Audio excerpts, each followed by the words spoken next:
Viewers, Prime Minister Narendra Modi calls GST 2.0 a Bachat Utsav, a savings festival for the poor, the middle class, women, youth and traders. The Prime Minister believes by simplifying GST rates, he will cumulatively save the citizen upwards of rupees 2 lakh crores. A lot of the money will make its way back into the economy via increased consumption, sparking a virtuous cycle of growth. Of course, all of this hinges on consumers getting passed on the benefit of these cuts by retailers, shopkeepers, manufacturers, and so on and so forth. So the hope is that will happen. And that is also the challenge, viewers, and that is a legitimate concern. But this is what Narendra Modi said. Bachat Utsav starts from today with next generation GST reforms. Your savings will go up and you can buy your favorite items easily. The poor, middle class, youngsters, women and traders will benefit immensely from GST reforms. He outlined this in his speech yesterday and of course today in a tweet. Listen in. आज से देश में next generation GST reforms लागू हुए हैं। GST बचत उत्सव की शुरुआत हुई है। त्योहारों के इस मौसम में जनता जनार्दन को ये डबल बोनांजा मिला है।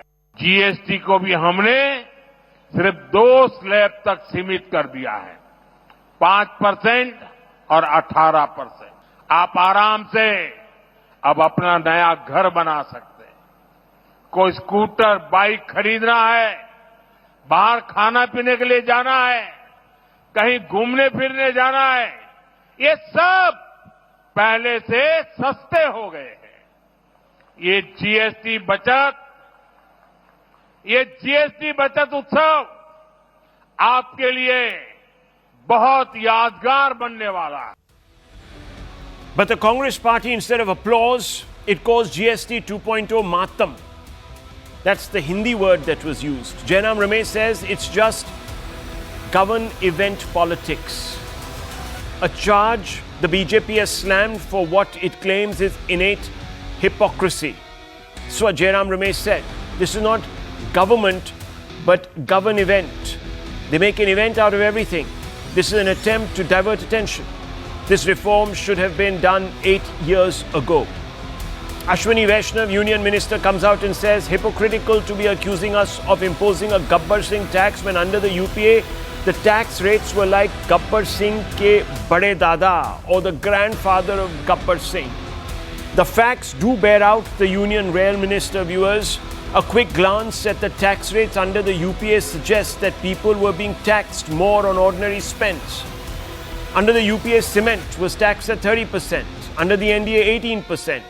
Sanitary pads under the UPA, viewers, 13%. Under the I.N.D.A, 0%. UPA paint tax, for example, 30%. Under the I.N.D.A, 19%. Footwear, 18%, and now 8%. UPA TV and fridge tax, 30%. I.N.D.A TV and fridge tax, 30%, viewers. So the question is the Congress criticism reflexive negativity? Remember GST itself. UPA once pushed it, yet in 2017, Rahul Gandhi dismissed it as the Gabbar Singh tax. Today, with cement down from 30% to 18%, sanitary pads from 13 to 0, paints from 30 to 19%, there's still no acknowledgement. Instead, the Congress is credit snatching. Every economist said India's outdated labor laws needed reform. UPA backed them. But when I.N.D.A pushed them through Parliament, the Congress opposed. So viewers, they haven't been notified. Then in Modi's second term, the very same farm reforms Congress once promised in its own manifesto. Just look at the Punjab manifesto. It opposed on the streets when I.N.D.A pushed them through Parliament. On fuel price deregulation, which began under UPA in 2010. Yet every price rise under I.N.D.A is branded as betrayal. Why? For the Congress, viewers, it appears that when it is in power, reforms are policy. When out of power, reforms are a curse. Is Congress's economic stance guided by principle or political expediency? Viewers, let me tell you, there will be problems in implementing these GST cuts. They have to be smoothened out. Public awareness has to be raised. Even today, when I went to the market and asked for a few products, their prices hadn't been corrected on the packaging. And the shopkeeper was saying, look, I purchased these inventories about a week back and I have to exhaust them, and only after I purchase fresh products will I be able to sell them at the revised cost under the new GST. So it's going to take time. Maybe for a few days, maybe right up till Diwali, viewers, some shopkeepers and others might retain the old prices. So it's a challenge, and one can understand if the Congress was raising those legitimate apprehensions, but it's not. And therefore, has opposition become an end in itself? And does this help India's economy or hold it back? Let's open this up. Let's ask some honest questions tonight. And I want to first start with Suhail Seth to get an overview. And I want to also bring in Nikhil Jain. This is the four of us on this panel. Suhail Seth, I just want you to first lay the cards out. There is a lot of consternation about why it's taken 8 years. We know why, because the old slabs, there were hundreds of them, and if you just uprooted everything and brought in two, it would have been the states that would have been pauperized, and they would have been the first to complain. So do you find merit in the timing argument of the opposition? Do you find merit in any of the arguments of the opposition? So let's go back to the history of the GST. The GST was not a Narendra Modi sign-off alone. It had a GST council. Someone I'm very fond of and I've always admired, Dr. Amit Mitra, was part of that council. He's a well-known economist. He was the finance minister of West Bengal at that time. They were politically opposing the BJP. There were people who were part of that GST council. Why is GST important? And you have, people like Santosh there, and Sanju and Nikhil. The GST was important in order to rationalize your tax structure for two reasons. Number one, the erstwhile sales tax had two things: leakages and corruption, rampant. And irrespective of which government is in power, it used to be totally manipulated and maneuvered. You therefore created a council because the states had to get revenue, and you saw the results. Even Mamata Banerjee at one stage said that she welcomed the GST because the states were now getting a defined revenue architecture. So there's nothing wrong with GST per se. Now come to timing. There will always be a debate, Rahul. There's no such thing as a perfect storm. It is work in progress. It is not that only Narendra Modi and at that time the late Arun Jaitley agreed that we'll have X number of slabs. There was a rationalization that was needed. The rationalization emerged out of consensus. It was an evolutionary process. Now that we've come to 2 slabs, the question that begs an answer is A, are we happy about the rationalization, or are we cribbing about the timing? You can keep cribbing about the timing. We can go back and say that, GST should have happened in 1950. But that's a stupid, odious argument. The argument on GST must be weighed only on 2 parameters. Number one, has it benefited the states in rationalizing the tax revenues that the states get? The answer is yes. Number 2, has it rationalized the collection process? The answer is yes. Now, you can always debate about the timing. My other segue into the issues is, and it's not about Rahul Gandhi or Akhilesh Yadav or whoever. There are some occasions in the history of a nation's economic evolution that you don't have to find fault just because you want to find fault. There were, and the government was stupid. I mean, the whole GST council was stupid, and we made fun of them when caramelized popcorn was at another levy and salted popcorn was at another levy. See, stupidity has always been the hallmark of a council. That's why, if you remember, and you're a student of literature, it has been famously said by David Ogilvy that there are no statues of committees in any parks, only of individuals. So committees are bound to make mistakes. I think we have come to a stage where we have rationalized it. Can further rationalization happen? Answer is yes. We will see.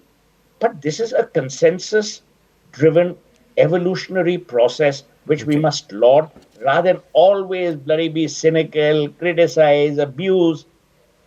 For what reason? Yeah. Okay, so let me ask Nikhil Jain.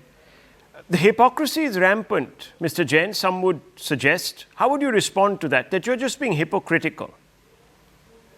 Absolutely, Rahul. Hypocrisy is indeed rampant. That Narendra Modi, when he was the Chief Minister of Gujarat and he was in the opposition at the national level, his party was in the opposition, he vehemently opposed the GST. But after that, 3 years into his own government, he brought the GST like it was Desh ki Dusri Azadi. And everybody across political lines was talking about bringing GST. However, the major criticism against this government's implementation of the GST is the implementation part of it. The broader idea was good, like the broader idea for demonetization was good, but the implementation was absolutely horrid. You initially started by saying that the Congress party wanted to bring in farm reform laws. Right? Did we need them? Yes. What did this government bring? That was not something that the Congress party was proposing. That was not something that the people of the country or the agriculture sector of the country demanded, which is why this government had to take it back under public pressure. And now is exactly the same thing happening again, that the GST, with its humongous rates... One minute. I never interrupt, Nikhil. I never interrupt. One thing I'll say, my friend, I never interrupt. And please pardon my interruption. The word rollback has been the lexicon of India's political evolution forever. You remember the rollbacks during various governments, including the BJP. Is hamam mein sab nange hain. So you're absolutely right. Even Dr. Singh, who I have the greatest affection and admiration for, he had to do rollbacks.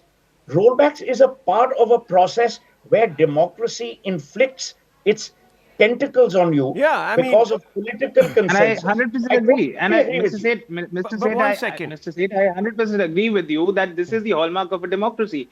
That political leadership, political leaders and the government understand that if something is there that the people of the country at large do not want, they roll it back. Just a minute, just a second. You know, viewers, what has Rahul Gandhi been saying? Reducing the tax rate slabs. Okay, so what is Rahul Gandhi? You see, the elephant in the room.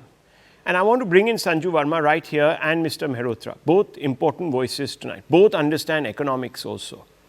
But you know, the important aspect of the opposition to GST 2.0 is that this was, you see, we've been speaking about this because this was a Gabbar Singh tax. Now, viewers, this lot of love for you and your interests. Let me give you a small example. And this is very important. Sanju Verma, bear me out on this. On 3rd November, again before Diwali 2021, the central government reduced excise duty on petrol by 5 rupees per litre and on diesel 10 rupees per litre. The centre urged the states to lower their respective VAT rates to offer additional relief to the consumers. Now, this government is accused of never favouring the people. Right, viewers? This is what is being said. By that corollary, you would expect the opposition would be very pro-people. And they would have passed on that benefit and slashed the state excise. But you know what, viewers? The state VAT did not reduce. 12 states refused to go along with it. Andhra Pradesh, all opposition ruled at that time.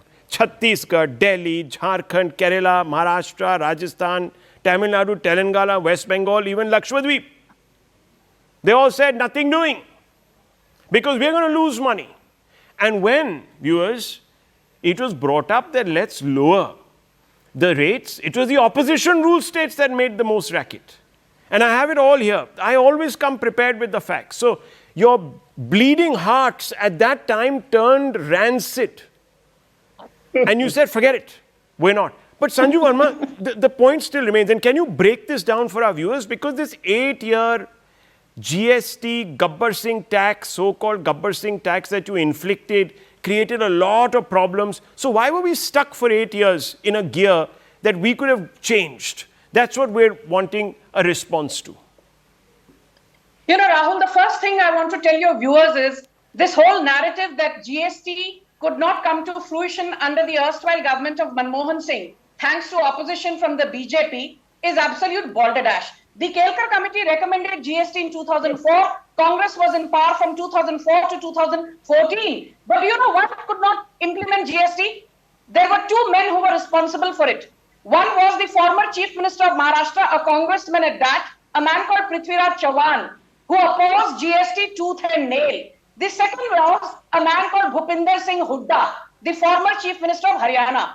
These two former CMs from the Congress ecosystem opposed GST. Sonia Gandhi's proxy government caved in and GST could not see the light of the day. The second point I want to make is that there were two very important points of contention between center and states. The Modi government said, we will pay compensation cess to states for 5 good years, and that is what happened. States were paid compensation cess after GST was implemented in 2017 July. States were paid from 2017 to 2022. And the Modi government said, in the GST Council, the center will take a back seat. The center will have only a 1/3 representation, but states will have a 2/3 representation. So this another bone of contention was duly resolved. Now, the very important aspect that needs to be mentioned here is that though the compensation cess stopped in 2022, the Modi government continued to handhold states who were facing paucity of revenues. And very quickly, in 10 seconds, I'll give some data for your audience, because I always believe, like you, the devil is in the detail. 2019, 81,146 crore paid as compensation cess by Modi government to states. 2020, the amount was 1.65 lakh crore. 2021, it was 2.3 lakh crore. 2022, it was 3.47 lakh crore. And guess what? In the last 3 years, we are not talking of compensation cess, but we are talking of money given by the center from its taxable divisible pool to states. Do you know how much we gave? In 2023, we gave 10.7 lakh crore. In 2024, 12.2 lakh crore. The provisional figure for 2025 is 15.39 lakh crore. I will leave your audience with just one thing without confusing them. Just one thing. Rahul, just one point. Let her finish. Under Manmohan Singh, there is something called the Finance Commission. We all know that.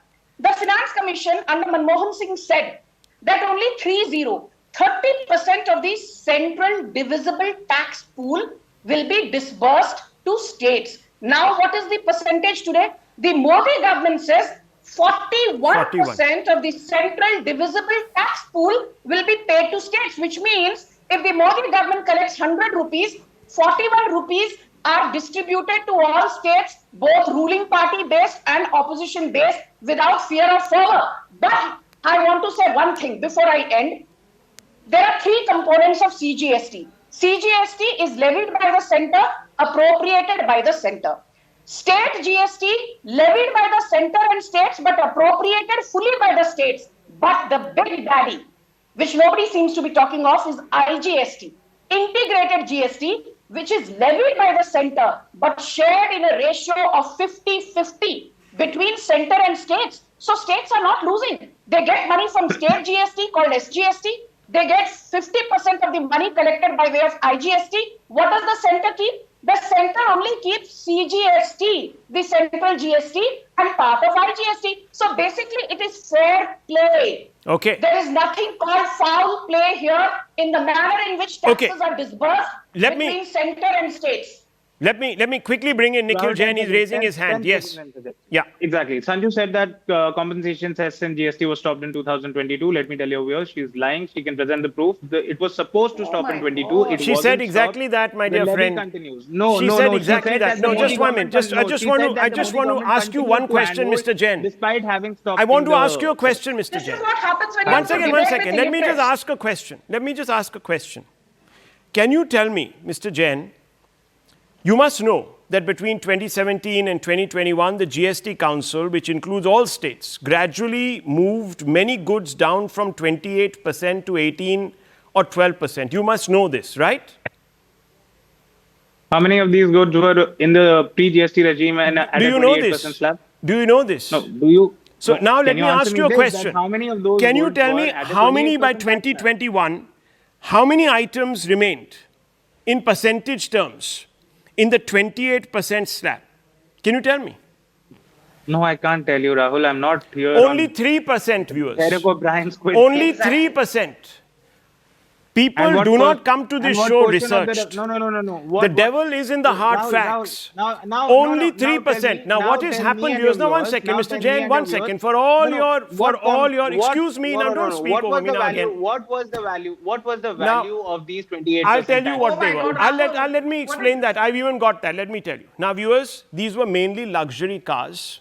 The same things that Rahul Gandhi has a problem with. He wants inheritance tax. He wants all sorts of other penalties that they talked about. Why, viewers? Because he says that the rich earn too Inheritance much. tax on people 1 second, who have sir. Now, please don't hundreds of interject. millions of dollars. Please, give me 2 minutes. You asked me a question. I'm giving you the answer. Please.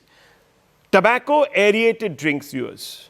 Sin goods. Now, you may have a problem, and yachts and all of that, you may have a problem calling them sin goods, this, that. I'm sure Suhail Seth will wonder why we are using such moralistic terminology, but fine. I mean, you might have a problem with that. But they're certainly not things that benefit anyone's health, so especially tobacco, aerated drinks, and so on and so forth. But I want to come to another very important point with Mr. Mehrotra, which is really important. So, viewers, let me tell you, Rahul, you didn't most answer of my these question. taxes had been rationalized You didn't already. answer my question. 1 second. Most of these taxes had been rationalized. The 2 slab we couldn't come to because the state government said we are not ready for it. And they were part of the GST Council. If they were so desperately wanting the people of this country to get the benefits, they would have put pressure, come out, walked out of those meetings like they do out of parliament and held a dharna. Did they ever do that, viewers? No. But forget all of that for a moment. I just want to ask Mr. Mehrotra, he's a person who looks at the larger picture and it's important without getting into this sort of rigmarole every day of contentious debate. I want to ask you, Mr. Mehrotra, look, the centre says that yes, we're going to be taking a bit of a hit in our revenues, but these will be offset by the savings that people will incur. And therefore, when they have this money, they have disposable income, they'll spend it, there's a virtual cycle that will be created, and actually all those negativities will be offset.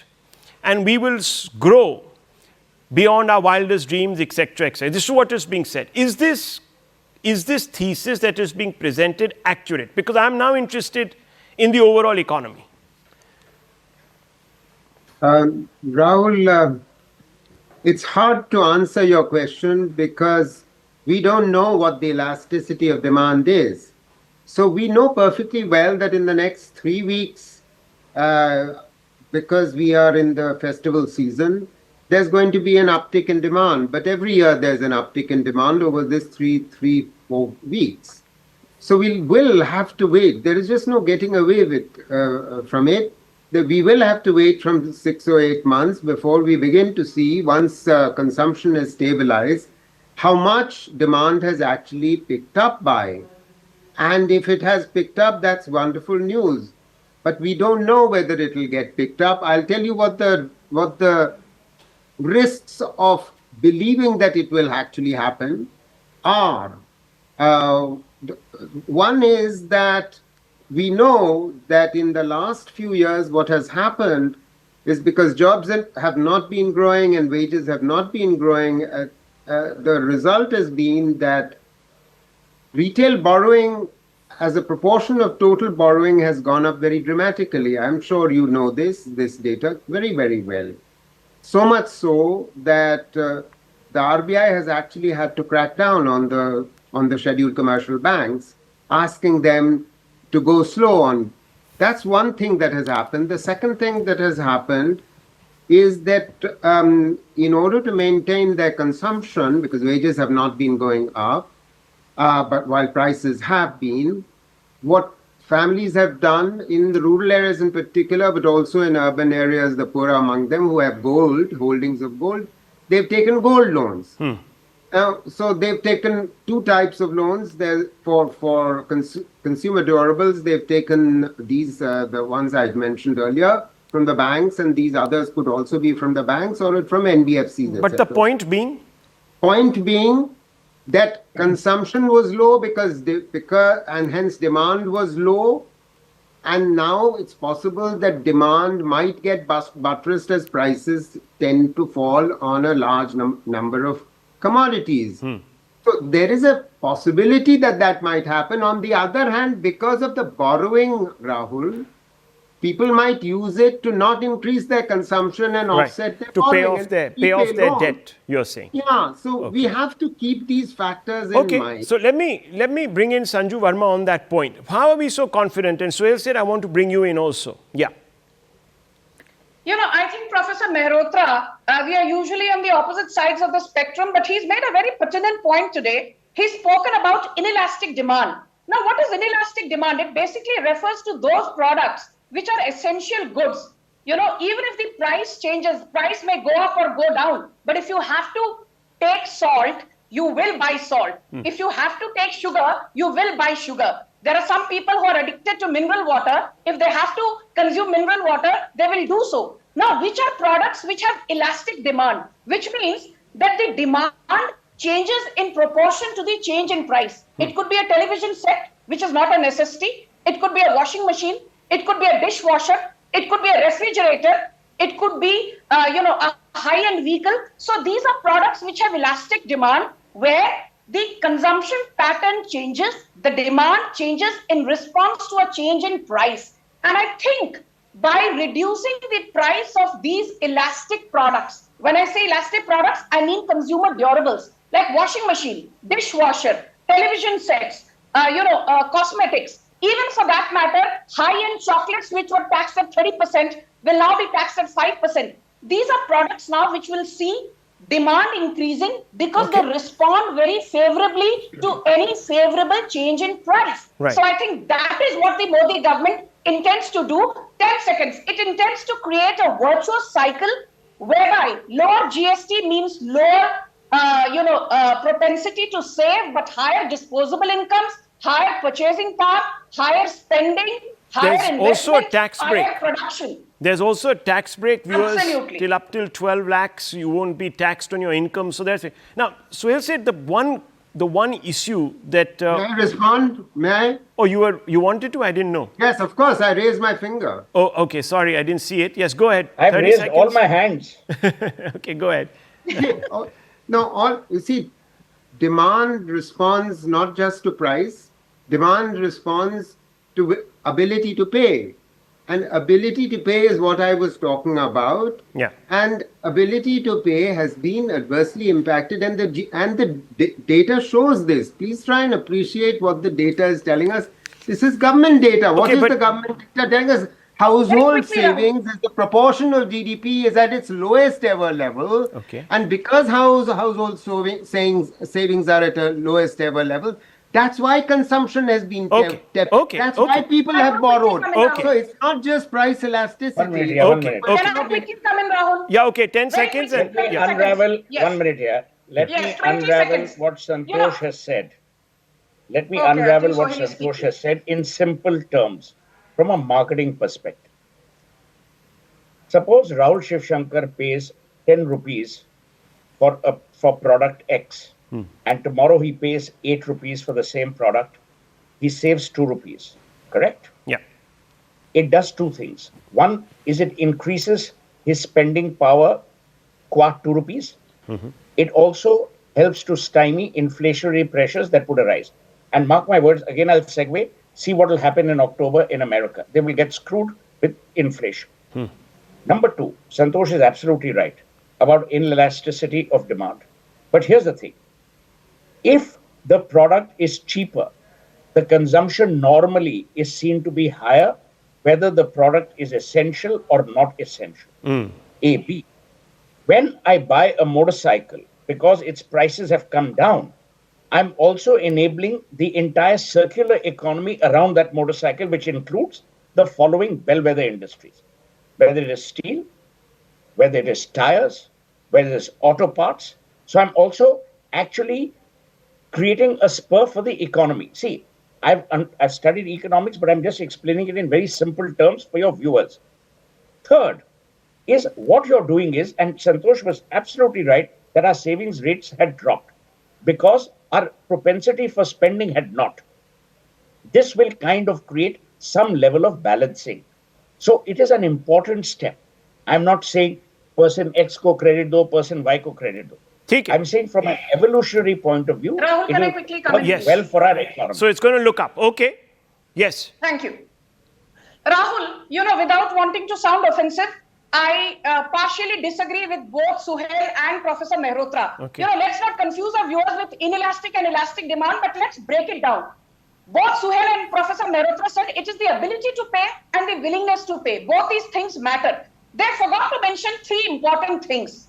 You know why GST rate cuts will have a virtuous impact on the consumption cycle? A, inflation is down to 2%.